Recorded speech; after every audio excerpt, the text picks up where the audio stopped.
What's happening, guys? Michael Andreula here. Sorry to scare you, but we want to give you some good technique and I want to shock you right away. So we're going to use the twister, and one thing Jay's fantastic at is taking little tiny tweaks and then making it just absolutely amazing drill out of it. So if you don't know the twister, I'm going to show you very quickly something that I like to do in class, and I like to build up to it.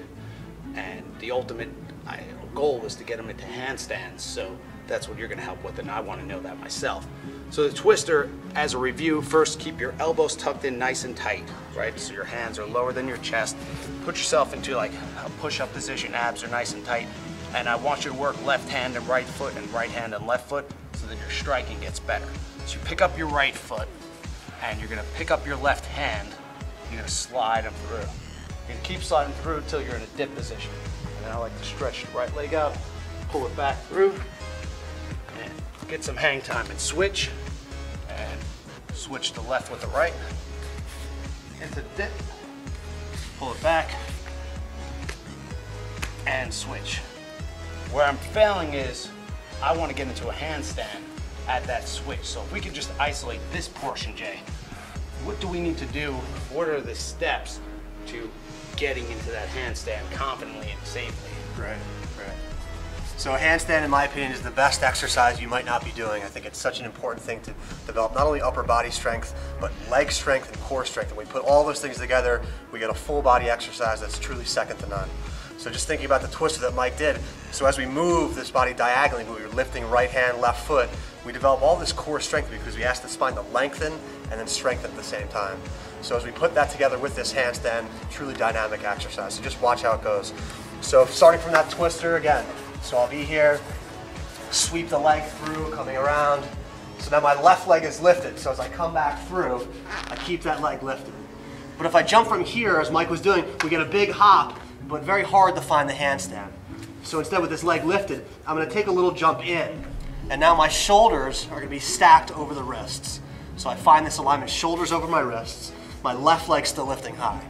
So my left leg is going to pull me up as my right leg gives a little bend and presses my hips up. Right? So in a handstand, I'm worrying about my hips coming over my shoulders. The feet are very much secondary. Once my hips are stacked over the shoulders, shoulders over the wrists, I have this alignment and then I can find the handstand. So again, I'm here, I take a baby step in, so my shoulders stacked, now my left leg pulling, right leg pressing, my hips, not my feet, but my hips coming over the shoulders. So I'll try on an exhale. So it starts right here with just a little baby hop, right? A little baby hop, and then we will switch legs. Right? Eventually, as we begin to hop a little higher, we get a little more hang time. So I press as I exhale and lift, and eventually switching the legs nice and slow, come on down.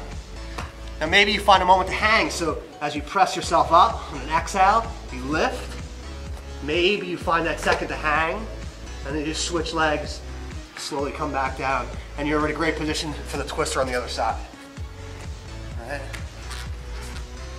Good. So again, think about these fundamentals. Wrists, shoulders, hips. That's when we find the true stability for the handstand. Think about hopping on your exhale to develop that core strength, drawing in. And again, this goes in lots of different ways. So start with the simplest, a little inch hop off the ground. Eventually develops coming up higher and higher. Now, I just have a quick add-on to that and a question.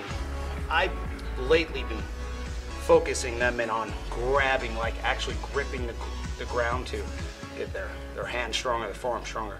I saw you had the hands flat. Where is the pressure? Great question.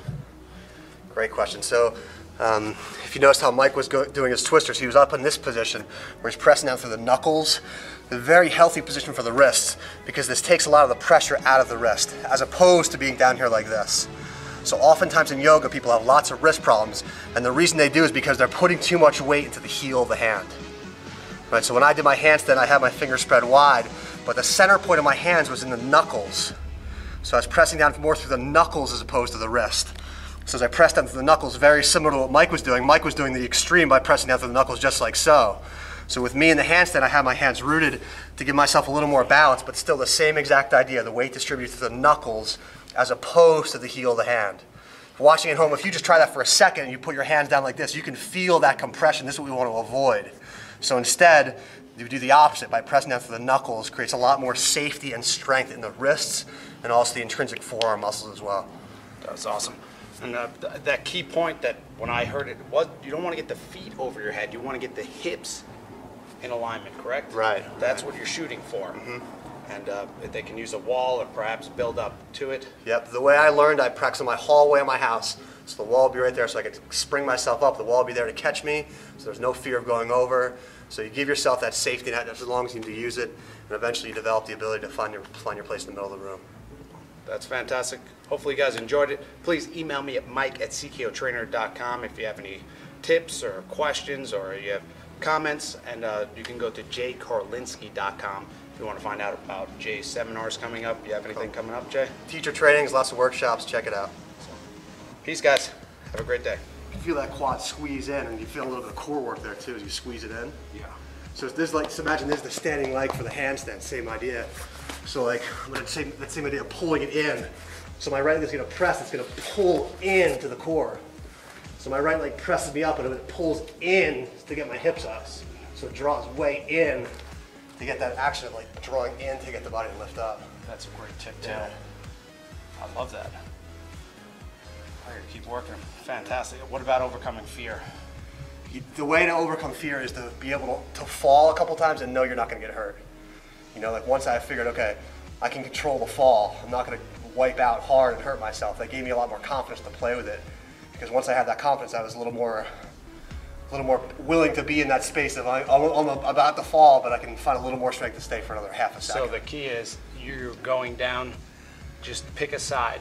That's your go-to side. Pick your go-to side. It's just elbow gets bent at the top. And you do a little baby cartwheel over. So legs go that way. Right. And that's much safer. Whichever way you bend your elbow, the weight is going to go that way. So as opposed to just flipping flat onto the back. So I'll show again a little controlled wipeout. So I'm up, I'm going to bend, and my legs come down. Even if it doesn't have to be a graceful landing, but a lot safer than just wiping out. Don't let that shoulder go this way, basically. Right. Keep it in tight. Right. You keep it in close, bend the elbow, and the body will go. That's an amazing tip that I've never heard before. Fantastic. Powerful. Good.